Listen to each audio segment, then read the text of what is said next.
老公，别看了，菜都要凉了。看着你我都不饿了。别看了，快吃饭。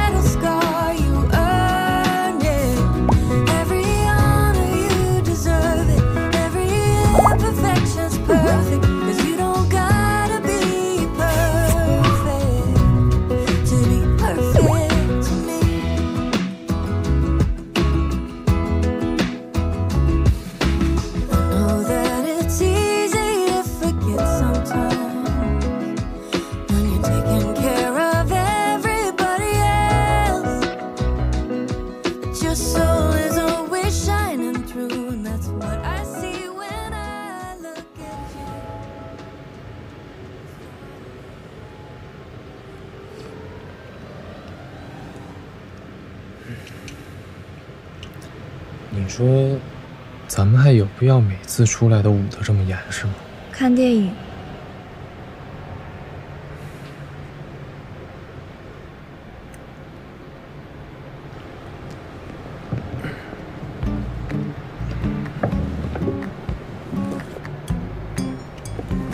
专心看电影。这好不容易包了个场呢，亲一下呗。专心看。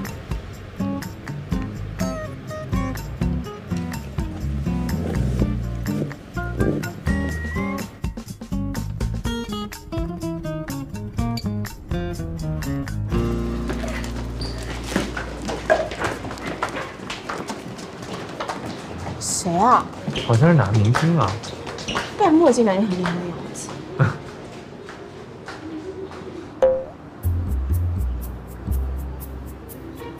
温馨，你们在这躲什么？你是温馨的话，那你就是苏子光吧？他不是苏子光。不是吧？都这么久了，你还没转正啊？我在网上看到你们俩的分居视频，原来是作秀啊！不是的，我跟善良已经分开了。他不就是善良吗？不，你认错了，他绝对不是善良。善良现在跟苏子光在一块聊工作呢。对，他们在一起呢。这就对了。姐姐的事情你少管，我对你的事情也会睁一只眼闭一只眼。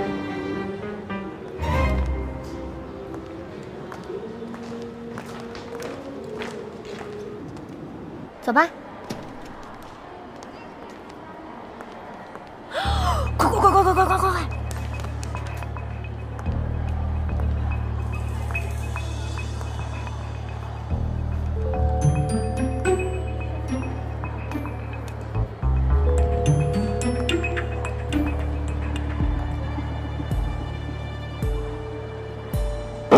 不可能，不一定。温柔小姐怎么能这样？怎么能背着老板跟别的男人在一起？他们真的分手啦？老板也太可怜了。不行，这种时候我们必须挺他。你确定你没有看错啊？还是确认一下吧。温柔小姐会和别人约会？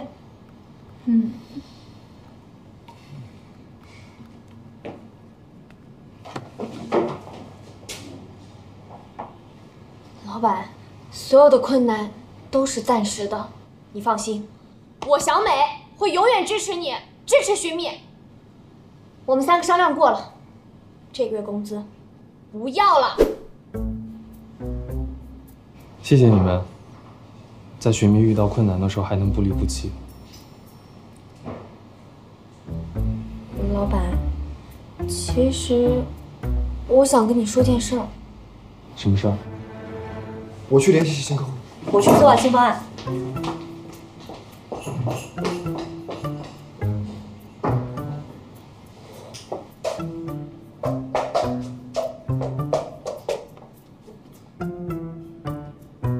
我看见温柔小姐和别的男人在一起逛街，那个男男人虽然戴着墨镜和口罩，但是依然能看出来很帅。重点他们还手挽手。那个男人身材高挑，眉眼清秀，哎，跟你的气质还有点相似。老板，你怎么还笑啊？是不是刺激太大？傻了？老板，你还好吧？虽然客户抛弃你，员工抛弃你，温柔小姐抛弃你，但是你千万不要自暴自弃啊！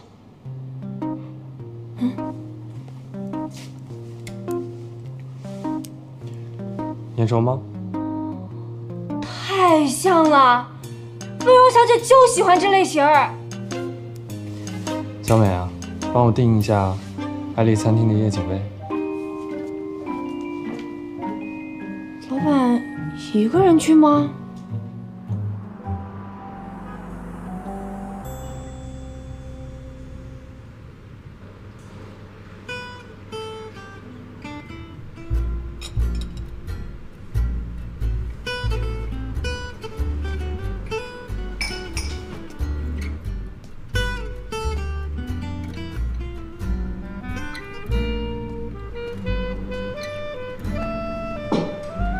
你怎么来了？老板，我知道你心里难受，越是这个时候，你越不能自己待着。啊？今天我不是你的下属，你也不是我的老板，我们是朋友。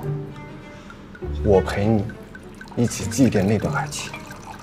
我的确心里是有点难受，但是真的不用你来陪我。别逞强了，我都懂。我是你和温柔小姐爱情的见证者。你们从相遇到相识，从相识到相爱，今天我们不醉不归。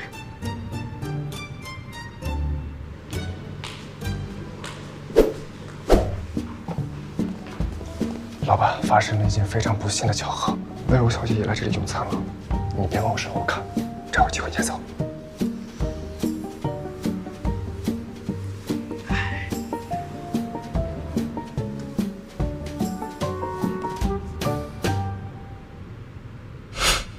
所以你们没有分居？对啊，我以为你知道呢。为什么不告诉健健？咱不是说好保密吗？你得分人的，我都告诉韩青了。韩青跟健健能一样吗？是我不好，我太高估自己了。他开玩笑的。你们先忙，我先走。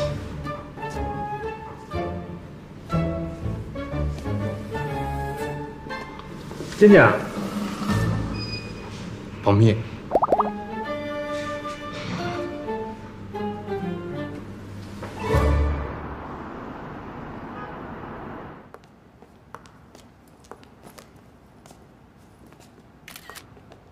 我们为什么要来婚纱店啊？温柔她不是设计了一双婚鞋吗？我也想设计一双，所以我来找找灵感。你还真是什么都跟你姐比啊！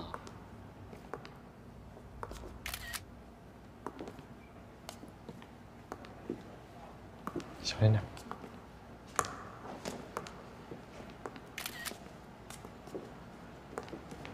先生、女士，你们好，请问你们看上哪一件了？我们不是……女士，您身材这么好，我觉得这件婚纱特别适合你。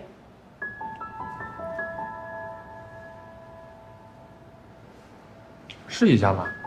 你想什么呢？不好意思啊，我们看看就好。啊，好的。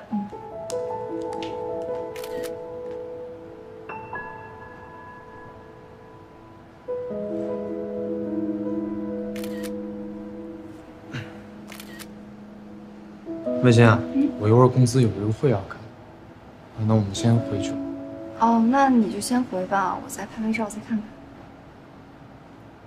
啊，行，那回见。嗯。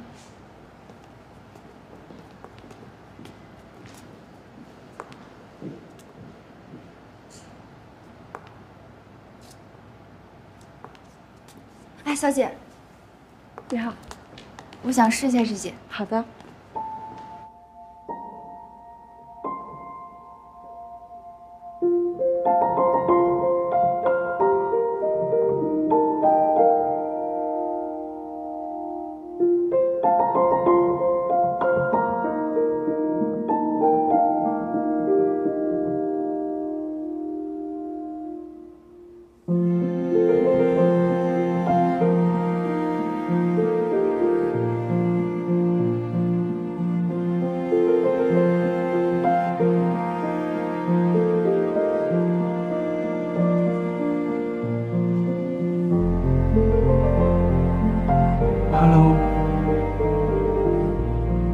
知道你肯定想试一下，要不我也换上？苏子光，你过来。怎么了？你把手给我！快点把他删了！不可能！你快点还给我！苏子光！健健，老板什么时候来呀？不知道，与我无关，我不配。你在说什么呀？看新闻了没？不知道，与我无关，我不配。现在网上把老板跟温柔小姐骂惨了。什么？凭什么骂他们呀？有个小明星的粉丝拍他哥哥，结果不小心拍到了温柔小姐和别的男生在一起。现在网上分成了2拨人，一拨人骂老板，一拨人骂温柔小姐。这夫妻俩，一个做生意不讲信用，一个谈恋爱不讲信用，真是般配。寻觅还好意思宣称自己为会员营造浪漫的童话故事，我看呀是血腥童话故事。女人呢，有钱的时候往上扑，没钱的时候赶紧溜。好女人就该共患难。女人嫌贫爱富，老公出事，她立刻离开。那善良也不是什么好东西，公司出这么大事儿，说不定她自己就是个骗婚的，暴饮不爽，成天宣传爱情，到头来自己被爱情捅了一刀不？寡廉鲜耻，薄情寡义，卖的鞋也不是什么好鞋。骂我就算了，凭什么骂善良啊？他们太过分了，凭什么这么骂温柔？温总监，出事儿了！老板，温柔小姐秀场出事了。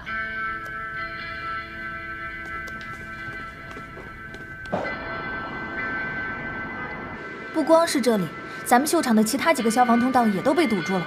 我们秀场的大部分灭火器也都是坏的，消防部门判定我们秀场消防不合格，整改完成之前不能再继续投入使用。之前不是来检查过说没有问题吗？怎么突然又要来检查？他们说是收到了举报。还不明白吗？就是有人故意陷害。那我们赶紧整改啊！你们赶紧把这些杂物清开啊！没有用的，现在清理完这些杂物，去申请复查。消防部门的人来复查完了之后还要等结果，你算一算这一共要几天？距离咱们大秀办还有几天？时间上来不及了，他们就是把时间算好。谁这么缺德呀？关键时候来使绊。很明显，就是想让大秀没法办。那怎么办？如果我们大秀延迟的话，和刘梦的工作时间也没法协调了。主要是很多商务都已经谈好了，没法做改变。你觉不觉得这件事跟寻觅的事都发生的太巧了？连风格都很像。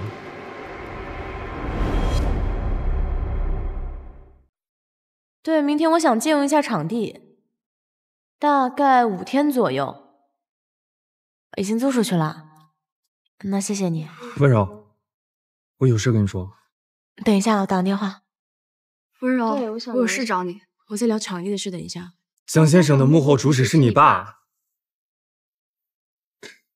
什么？江先生是做皮革生意的，跟万丽长期有联系。而且这次的事情，爸还投资了江先生的新公司。温柔，江先生的幕后主使是你爸。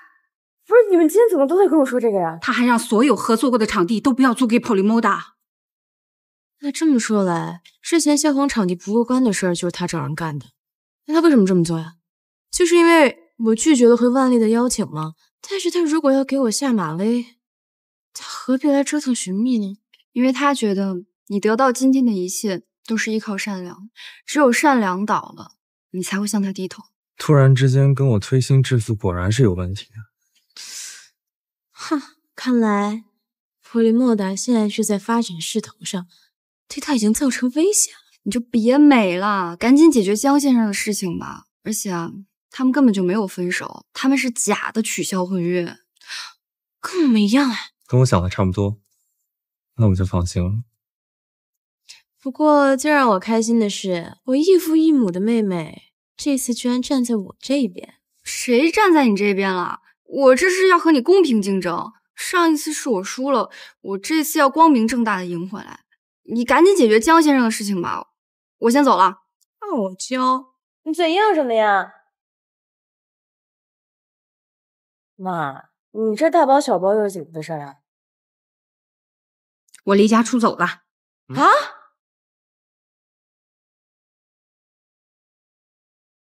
你离家出走了？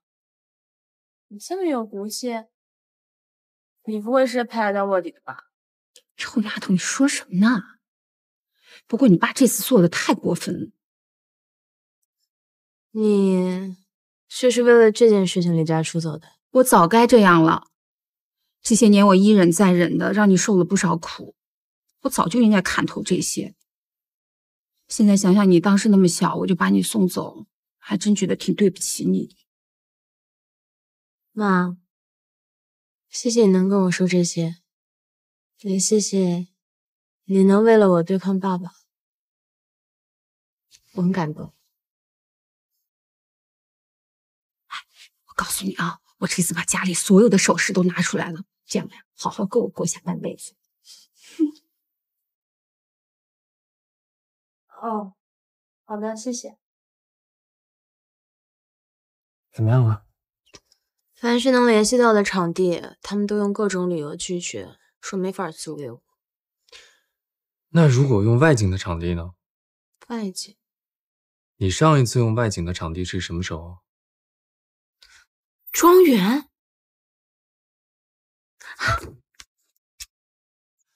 爱情开始的地方，也是梦想开始的地方。不过这个置景现在来得及吗？不置景了，我要抛去所有复杂的东西，用最简单的形式来呈现。我现在就让韩强联系庄园。老公，现在我的事情解决了，是不是该解决一下你的事情啊？那你看，老婆，你干嘛呀？既然呢，我们现在已经知道了江先生他是爸爸那边的人，那他们那边就没有任何的突破口，只能回避。唯一能打破僵局的就是袁小姐。正所谓异性相吸。老婆，你要干嘛？我不同意啊！我不想让你干嘛，你可以以寻觅总裁的身份去见他，你告诉他寻觅永远不会放弃他，你探一探他的底，从薄弱的环节下手，说不定就会有奇迹啊！我知道你肯定又觉得我在骗人了，不过可以想办法的，何必硬碰硬嘛？这次我同意。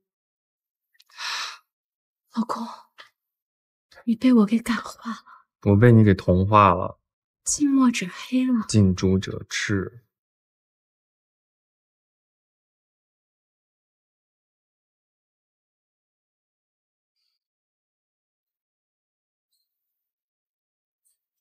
袁小姐，你约我出来干什么？我没什么能帮你的。但我能帮你。什么意思？我没什么需要帮助的。我已经知道了，你跟江先生并不是真的解除了婚约。谁说的？我们就是真的。是。你以为他只是跟你演了一出戏，但如果假戏真做的话，你们就真的解除婚约了。这一点你就没有担心过吗？什么演戏？我不知道。你就这么确定江先生会遵守约定，在事成之后会继续跟你在一起吗？通过这件事情，你觉得他对你到底怎么样？所以我才说我是来帮你的。江先生如果真的爱你，他会为了前途和事业让你们的婚姻陷入危机当中吗？这话你应该去问他，我怎么知道？我连他人在哪儿我都不知道。那我们就一起把他找出来。我有一个计划，我们找一位比江先生更加优秀的人来和袁小姐约会，让江先生以为袁小姐已经背叛了他，他就不得不和袁小姐见面了。无论见面结果怎么样，袁小姐都会出面澄清这件事儿。那现在这个人选有了吗？苏子光啊？无论是外在形象、个人条件和经济能力，苏子光都比他的条件要好。而且现在愿意出面来帮忙的人可能只有他了。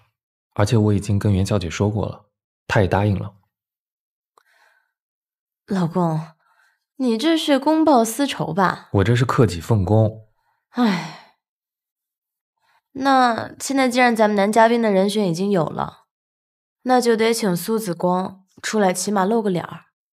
可是苏子光那边儿，苏子光是我妹夫，他能拒绝吗？那温馨呢？温馨是我毫无血缘关系的亲妹妹，能拒绝吗？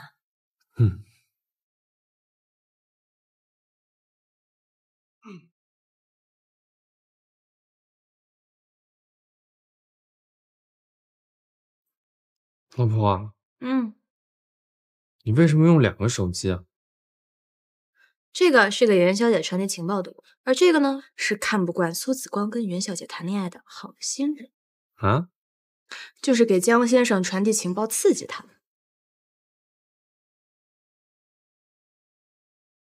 成功，大饵已经放出去了，现在就等着小鱼上钩。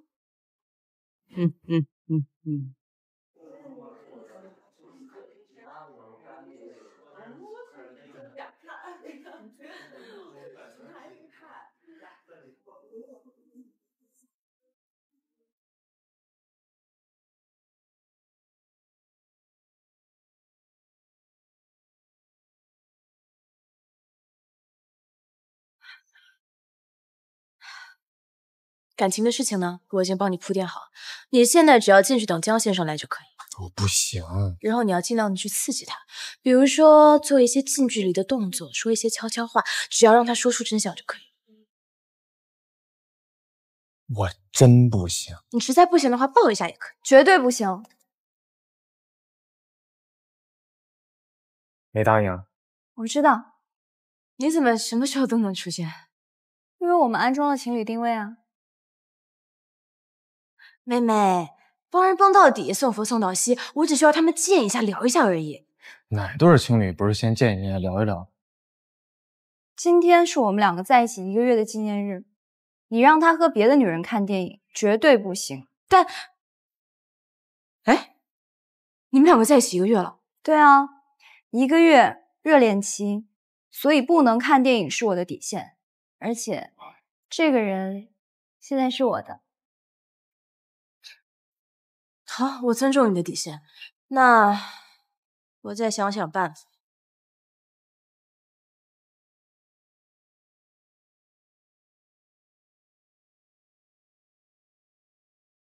老公，老婆，你不要难过了。还是你了解我。虽然现在公司的危机解除了，但是想到江先生和袁小姐，我还是觉得有些惋惜。我觉得你没必要惋惜。江先生呢，已经用实际行动证明了他不值得。那袁小姐能够及时止损，也算是件好事情了。我明白，但还是有些唏嘘。爱情不需要验证，只需要相信。你说的对。其实，你不觉得我们跟江先生还有袁小姐很像吗？我们都是通过标签认识到彼此，经过朝夕相处之后，才了解到彼此的本质。但有一点不像。什么？我们认识彼此之后，反倒更爱对方。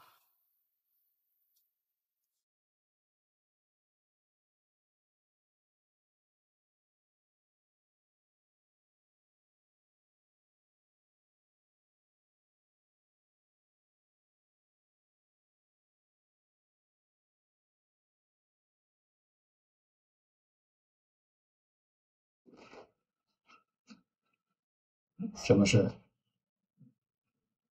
爸，如果您继续对温柔施压，我就会缺席，甚至取消万里的秀。你想干嘛？我想公平竞争。我做设计，为的是我自己，而您做设计，为的是我妈万丽。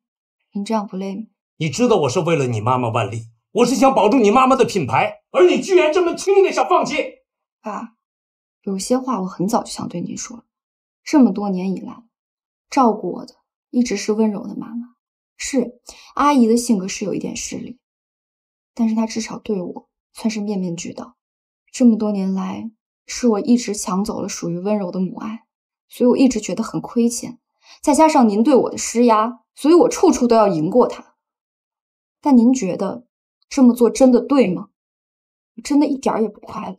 我很羡慕温柔，她可以爱她自己想爱的人，去做自己想做的事业，过自己想过的生活。是，站在您面前的是您的女儿，但是也是温柔的妹妹。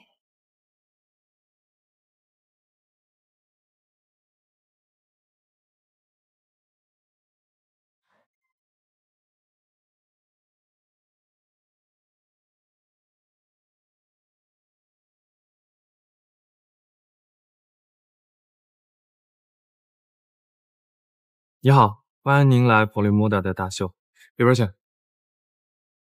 Hello，欢迎来到我投资的大秀。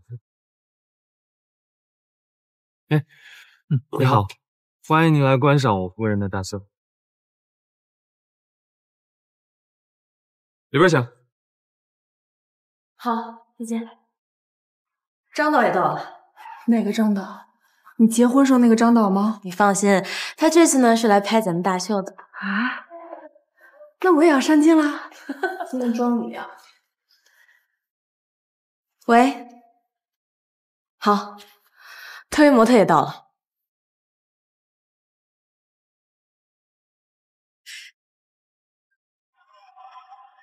Hello。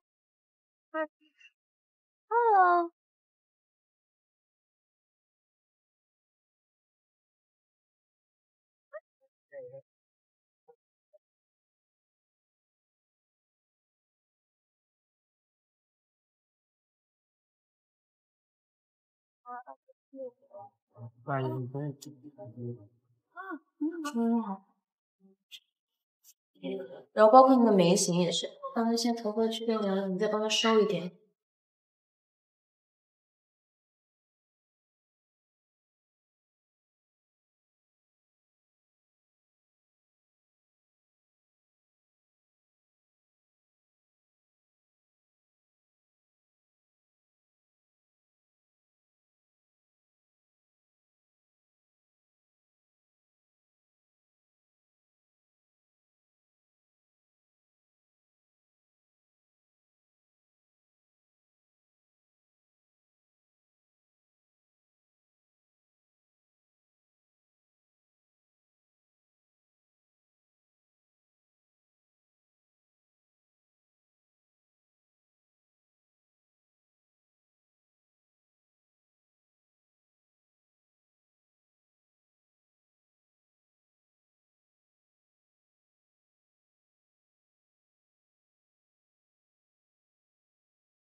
恭喜！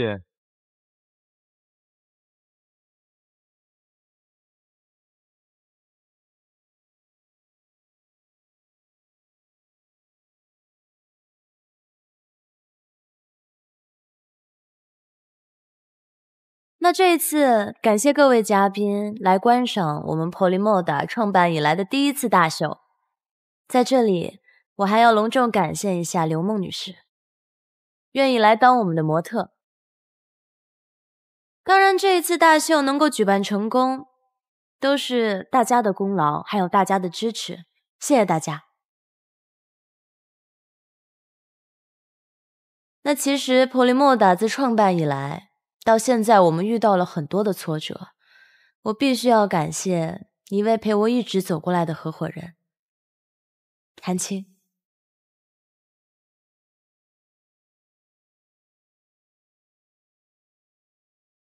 没有他的支持，就没有普利莫达的诞生。韩青在我困难的时候，自己一个人扛下了大秀的所有准备工作，尽快解决的。找场地，这么好的机会摆在面前，找投资，我要帮他争取。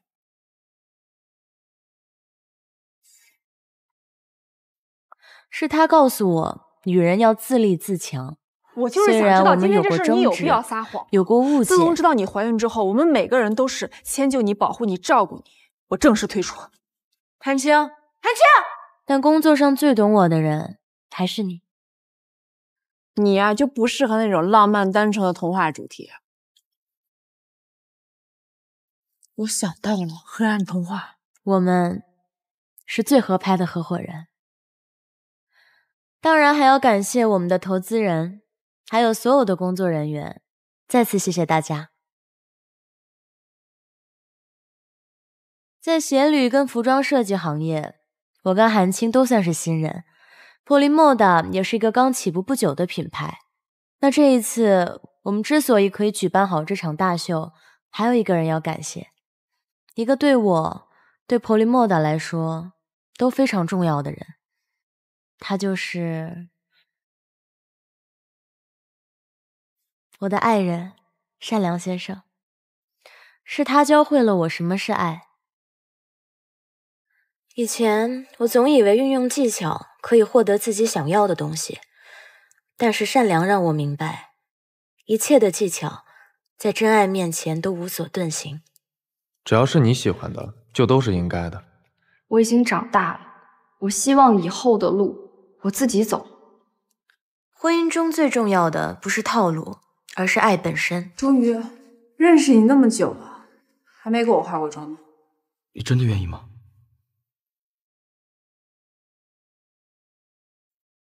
小美，我喜欢你。不带同款怎么叫情侣戒指？只有毫无保留的爱，我们才能收获真正想要的幸福。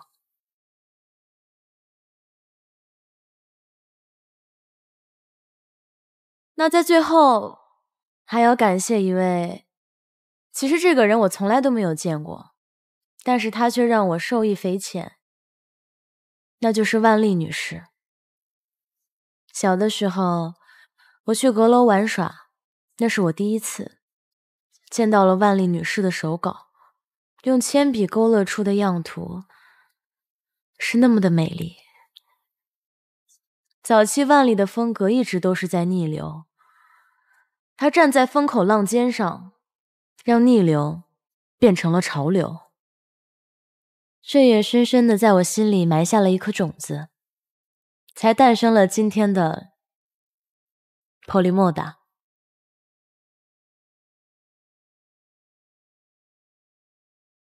那现在大秀已经结束了，老公，可不可以抱抱我啦？你愣着干嘛呢？快去呀！快去呀！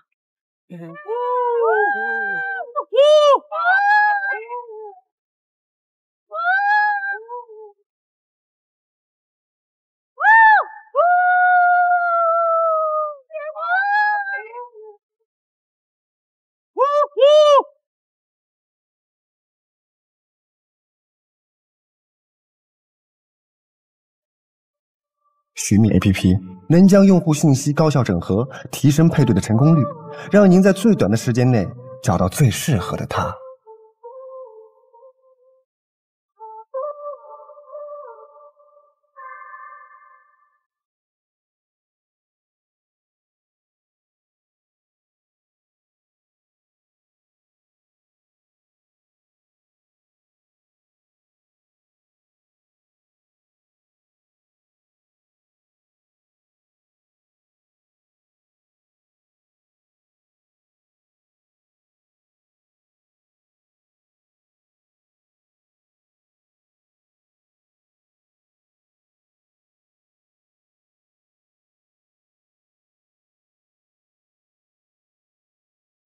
温小姐，久闻大名，这次能跟贵公司达成合作呢，是我们寻觅的荣幸。您客气了，我能看看他吗？当然。A 级会员能在 A、B、C 3个等级中自由选择，那么 C 级呢？能在 A、B 级中进行反选吗？这样公平吗？我个人认为，鞋子不仅仅是鞋子，是一项可以穿戴的珠宝，可以使用的艺术品。文小姐不愧是国内数一数二的设计师，太漂亮。但是她会不会有点太过于华丽了？小单总，您刚从单总手里接管公司，可能对这个行业还不太了解。公司建立开始就实行分类制度，短时间内没有办法更改。这双鞋子的设计灵感来源于灰姑娘，水晶鞋使王子与灰姑娘相认，象征着爱情。所以呢，这是一双婚鞋，比起日常款，确实会复杂一些。好的，我明白了。那还有别的事情吗？过段时间要为重要的客户准备特别礼遇，市场部那边呢决定要送高跟鞋，客户经理负责选品。我觉得这一款鞋如果送给我们重要客户的话，他们肯定会非常开心。不好意思，打扰一下，吴总。不好意思。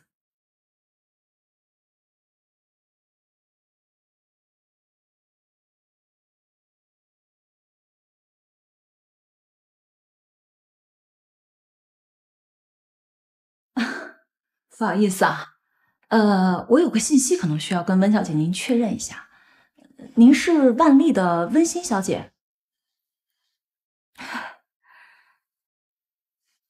我叫温柔，是女鞋品牌 Polymoda 的创始人和设计师。哦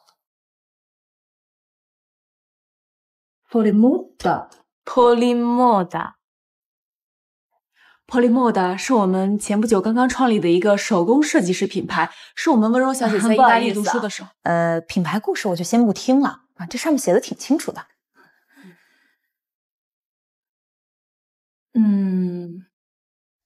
我刚刚呢考虑了一下，咱们这款鞋子漂亮是漂亮，但是太过于华丽。不是，刚刚我们设计师介绍过，这是一款婚鞋。其实我们刚才已经决定要跟国内一线品牌万丽继续合作下去。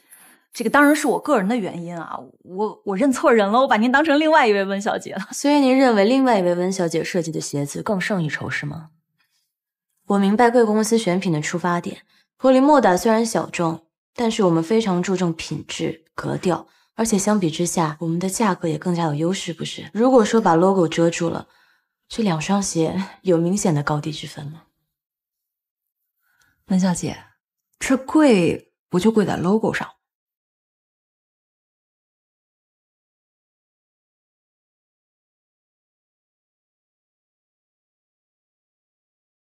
温馨。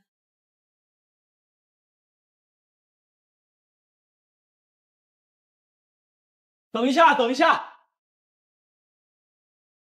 等一下，等一下，谢谢，谢谢。你这拿的什么呀？螺蛳粉。出去。没事。出去。不用。衣服上都是味儿。衣服不错，但电梯又不是你一个人的，怕遭你出去，耽误你。你干嘛？松手！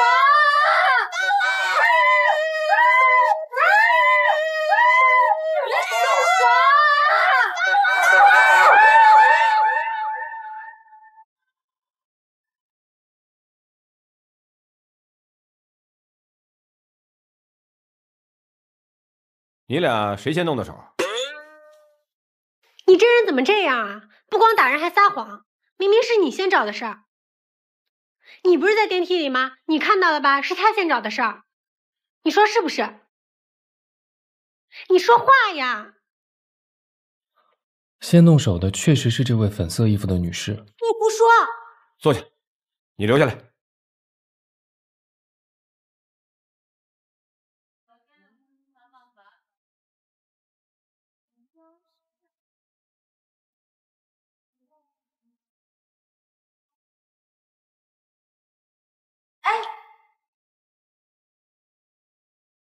刚才谢谢你。没事。有空去喝杯咖啡吗？等下次有机会。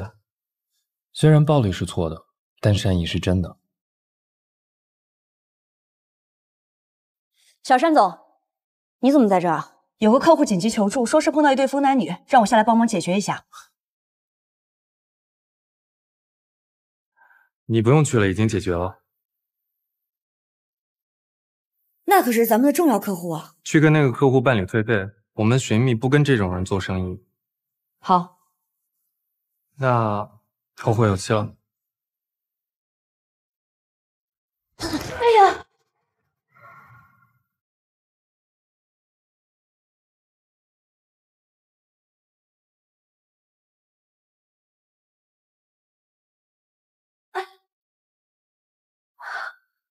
你没事吧？其实还是有事的。你又救了我一次，我还不知道你的名字呢。我叫善良。我叫温柔，是女鞋 Polymoda 的设计师。其实我这次来是来寻觅谈合作的。寻觅？没错，寻觅。Polymoda 是由我和我的合伙人韩青于2018年在意大利创立的时尚品牌，有女鞋跟女装2条生产线。那名字的灵感来源于我毕业的百利慕达时装学院。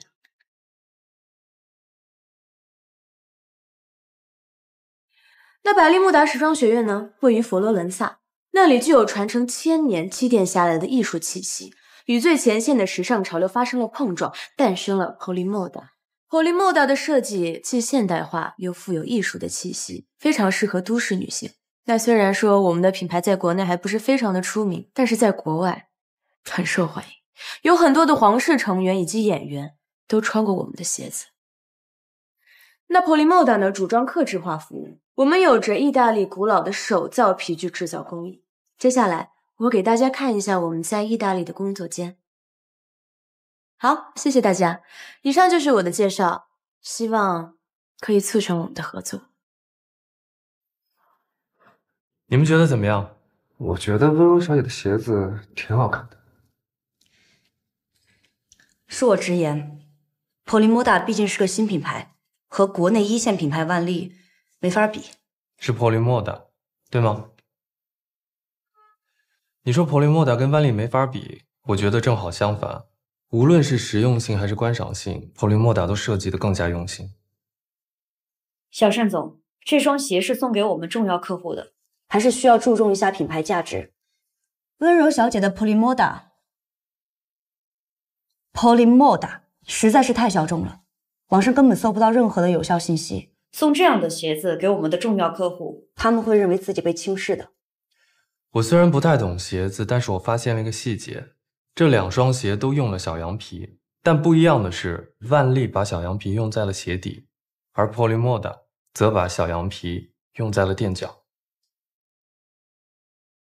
他懂你啊。所谓的品牌，就是把最好的那一部分展现给外人。而我们做婚恋交友 App 要明白一个道理，婚姻恋爱跟鞋子一样，舒不舒服只有脚知道。把羊皮用在里面，就是把最柔软最舒适的部分留给自己。你们觉得呢？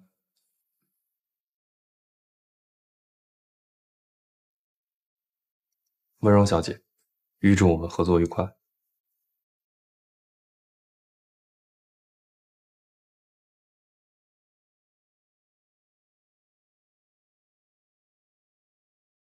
干得漂亮，我们第一批货算是有着落了。我觉得我也要有着落了。你胃口不会这么大吧？单总，谢谢你对 Polymoda 的认可。待会儿你有没有时间，可以跟我一起吃个晚饭吗？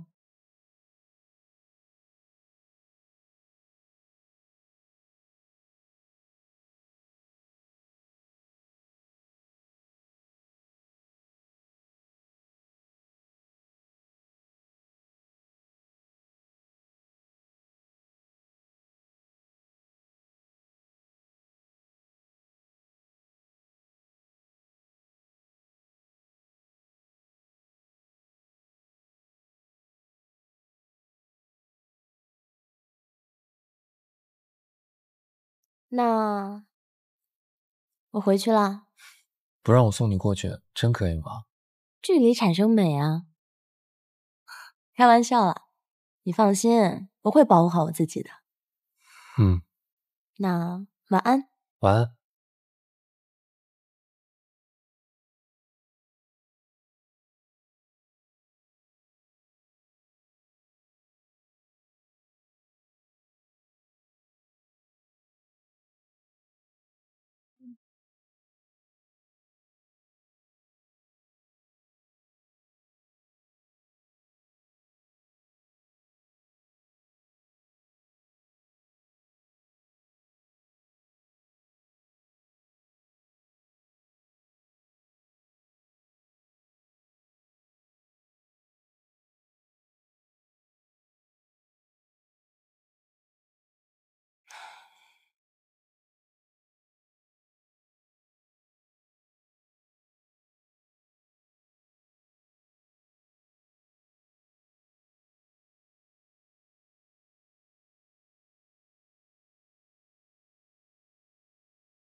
Hello， 大家好，我是温德瑞拉，你们想我了吗？那今天呢，其实想给大家介绍一下我的穿搭。没错，今天我搭了一件灰色的连衣裙，然后呢，我戴了一个帽子。其实这样的搭配呢，我觉得其他女孩子也可以一样的去参考，包括我今天的鞋子的搭配。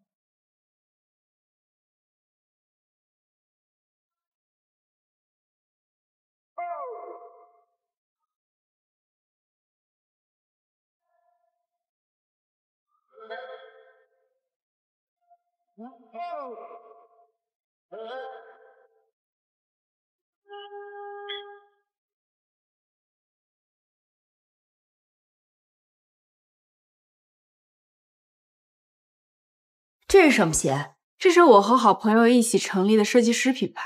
哦，原创啊。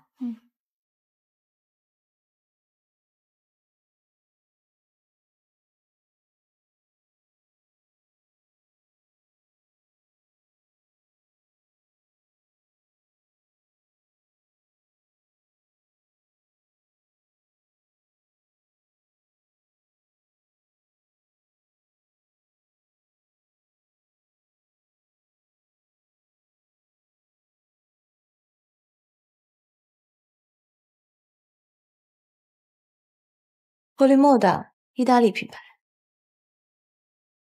他就是我的合伙人，也是这双鞋的设计师，刚从意大利回来。这双鞋我要了，这个是样品，我们还没有出大货呢。我可以等。哦，这边请。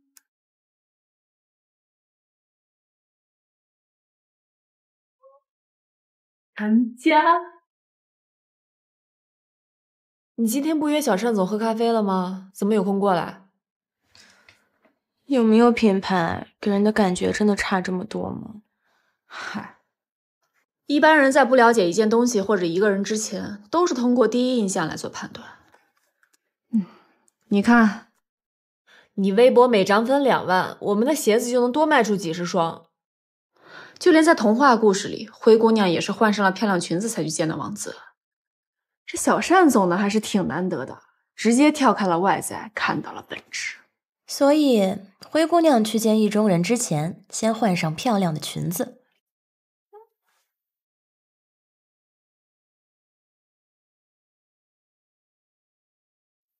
喂，单总，对不起，我刚刚有些事情耽搁了。啊，你居然一直在等我啊？那等一下还在你公司楼下的咖啡厅见，可以吗？ Take me back to where it all began. Did you fill your days with money or with love? That turned out okay, that's all you'll ever say. But all my ears and all my heart await. Maybe you're perfect as you are. You prefer to give your love to someone else. Maybe you're wondering why I care so much. But it hurts to see you fighting with yourself.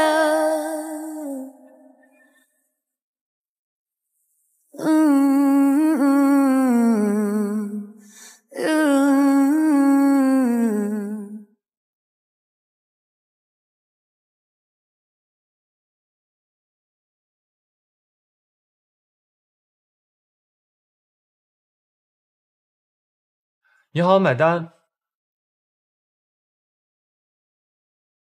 哎，怎么总能让你请客呢？这次我请。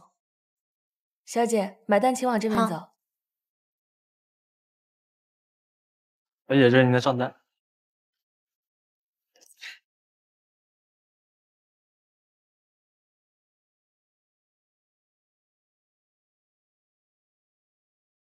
这个是我微博粉丝的数量，我可以帮你做推广，所以可不可以帮我打一个大一点的折？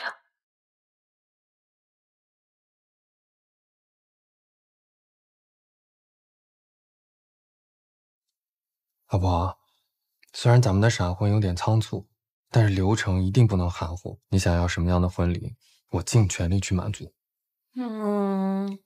我想要长长的拖地婚纱裙，安排。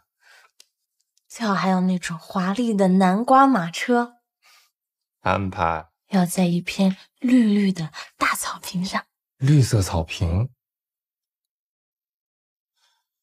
老婆，不如就在你家里结婚吧。我家？对啊，你上次给我看过照片，你家的那个庄园门口有一片特别漂亮的大草坪。有吗？哪一次啊？不方便啊。方便。那大大的绿色草坪。安排。在你家结婚？就这儿？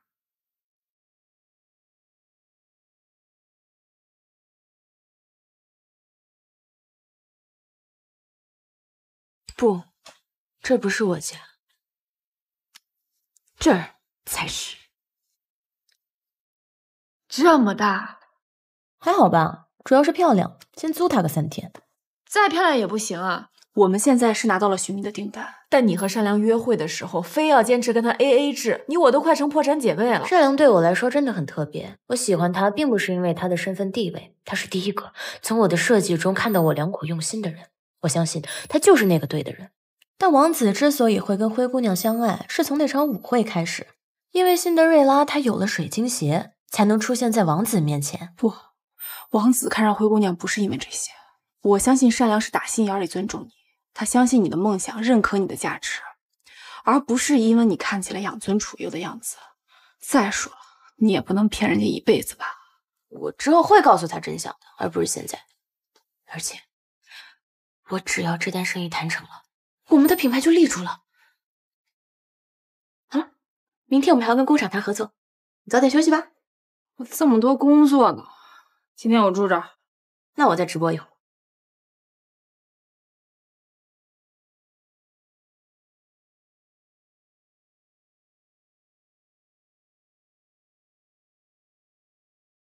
这批水晶材料非常抢手，既然温小姐有需求，那自然先做温小姐的单。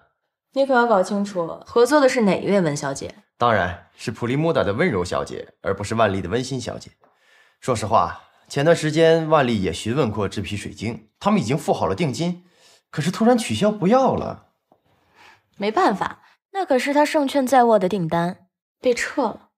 所以嘛，这做鞋子跟做别的事情是一样的，还是得靠自己。好，我先去打印合同。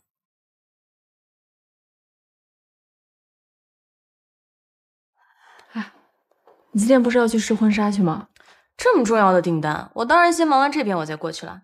哦，我今天才知道，对于灰姑娘来说，卖鞋比结婚还重要。你知道的，我最想做的事情就是成立自己的女鞋品牌。之前咱们屡屡碰壁，但现在咱们第一批鞋子终于要生产出来了。没有什么事情比这更重要了，鞋子肯定是第一位。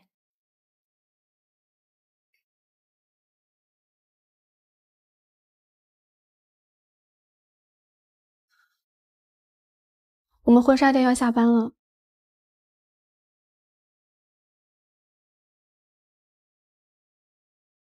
修缮组，温柔小姐快到了吧？嗯。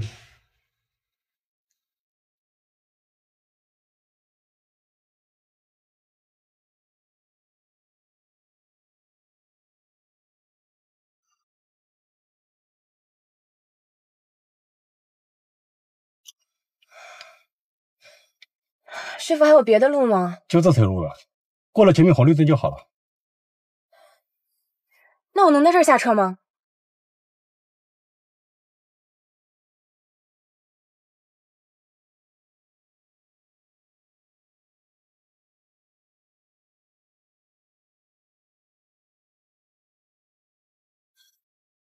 老公，夏良。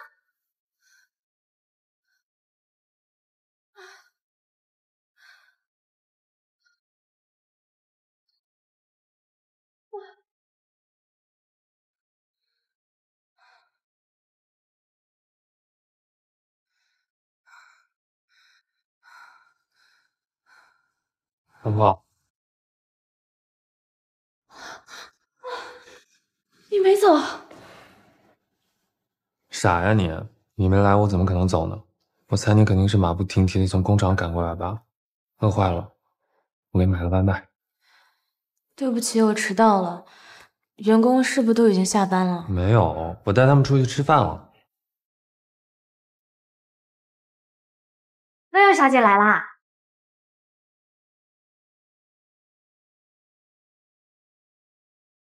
开始吧。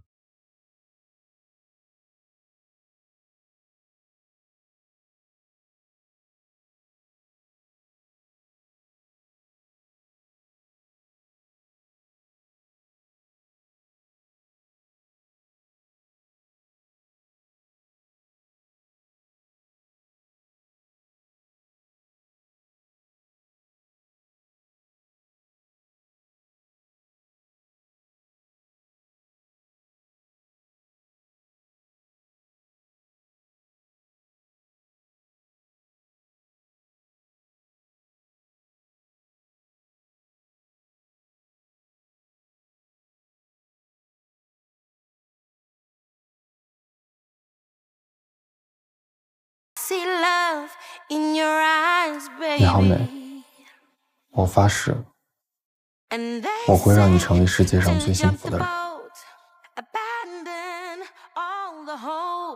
But I see us as we float to shore.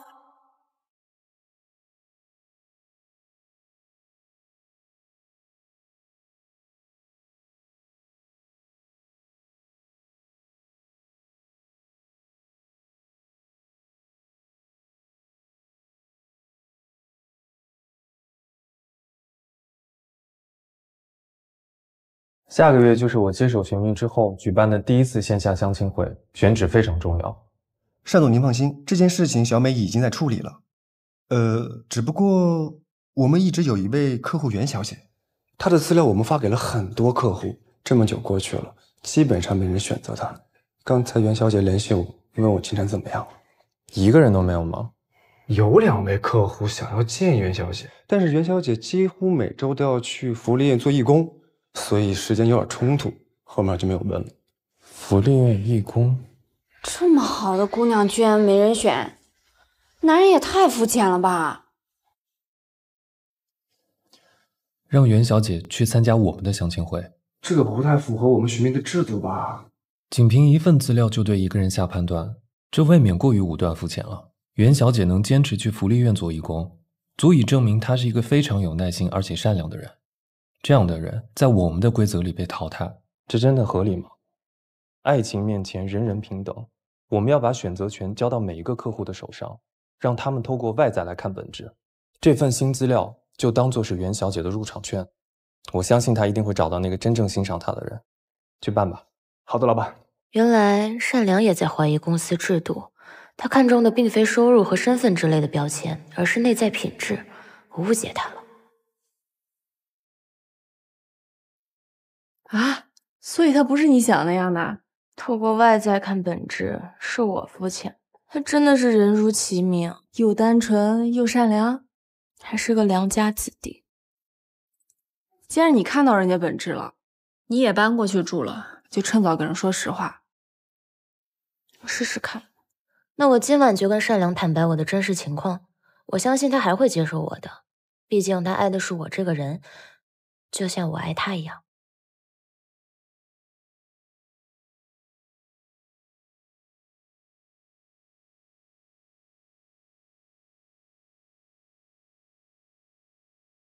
老公，我知道你愚蠢、轻佻、头脑空虚，然而我爱你。我知道你的企图、你的理想，你势利庸俗，然而我爱你。我知道你是个二流货色，然而我爱你。为了欣赏你所热衷的那些东西，我竭尽全力，为了向你展示我并非不是无知、庸俗、闲言碎语、愚蠢至极，我煞费苦心。我知道这将会令你大惊失色，所以处处谨小慎微，务必表现得和你交往的任何男人一样，像个傻瓜。我知道你仅仅为了一己之私跟我结婚，我爱你如此之深，这我毫不在意。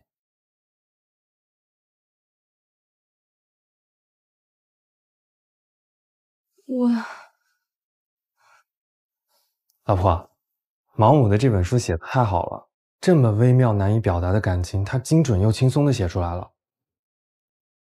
毛姆啊？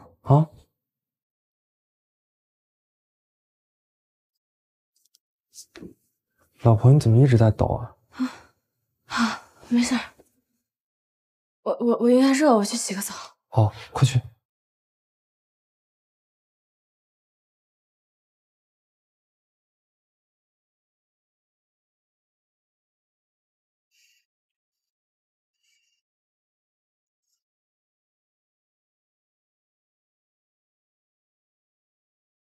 老婆，你怎么了？没有，我就是在想，我怎么这么幸运呢？找到你这么好的老公。你看帅气不说，脾气还好。我们在一起都这么久了，我从来都没有见过你发脾气。那是不是有人对你有所隐瞒，你也不会怪他？你会不会觉得我这样特别没有原则啊？不过严格的说，我只对你一个人这样。你还记不记得你第一次去寻觅的时候遇到的那个客户经理？我把他辞退了。为什么？他跟我说，你故意引导他把你认成万丽的设计总监，说你居心叵测，这怎么可能？对呀，怎么可能啊？就是他认错人了。你这么优秀，干嘛要伪装成别人？他这么做就是为了掩盖选品失误。但其实那只是个误会，你也没必要辞退人家。可是谎言是不分大小的，这是品质的问题。无论是我还是寻觅，都不能容忍一个满嘴谎言的人。你怎么就确定人家在说谎呢？你和他，我肯定相信你啦，小傻瓜。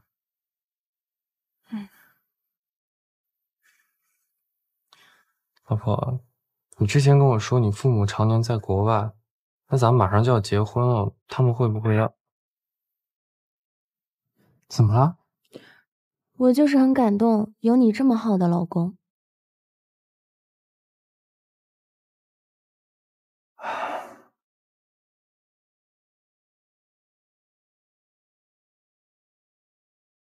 所以你就不打算告诉他？我想说实话呀，可是我早晚看到他那么相信我的样子，我怎么敢跟他说他信错人了？开不了口。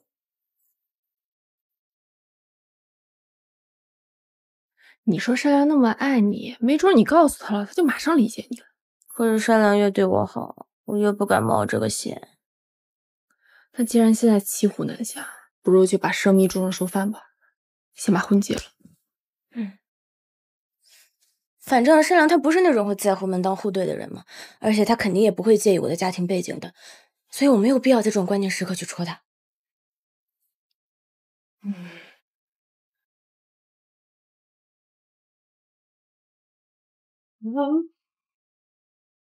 你好，谢谢啊。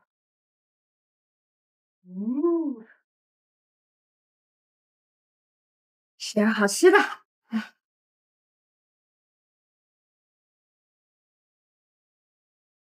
这是我点的外卖吗？这跟图片完全不一样。人家这都说了，图片仅供参考，以实物为准。这就是欺骗消费者。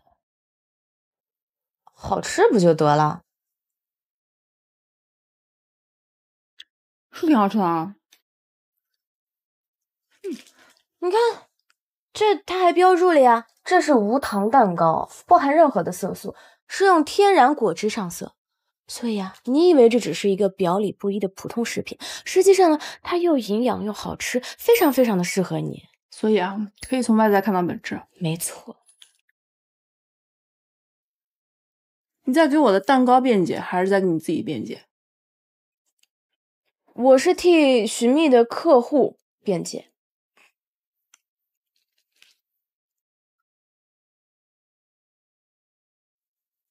公司人员构成单一，但业务稳定，预期回报率高，但企业文化难以服众，经营模式老旧，业绩堪忧。什么样的客户会在服务反馈写这种东西啊？关键这位苏先生还不是我们的会员，看来他不是来找对象的，是来找茬的。我去会会他。好。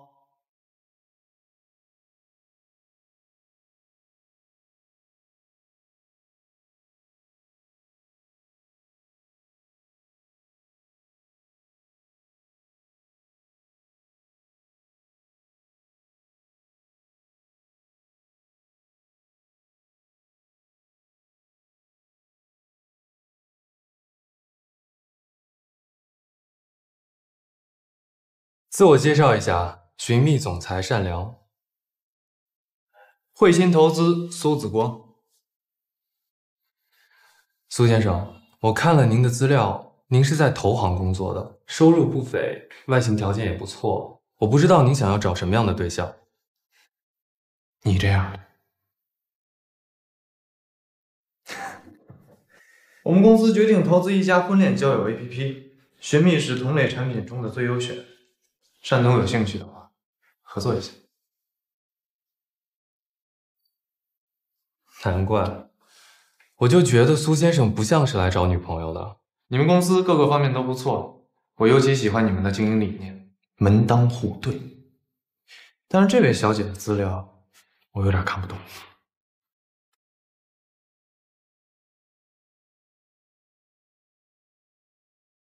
我以前被一个女孩用同样的方式骗过。比如他住在城中村，因为有露台，告诉我是上门，跟资料里的这个独栋倒是异曲同工。这位袁小姐的资料，我们只是在个人真实信息的基础上做了一些优化。我们是希望给每一个会员一次机会，跟能看到自己闪光点的人谈恋爱。那你能接受你的另一半用这样的方式骗你吗？我的运气特别好，我的妻子不会骗我，而且她还很完美。这个世界上不存在完美的人。存在。没有。有。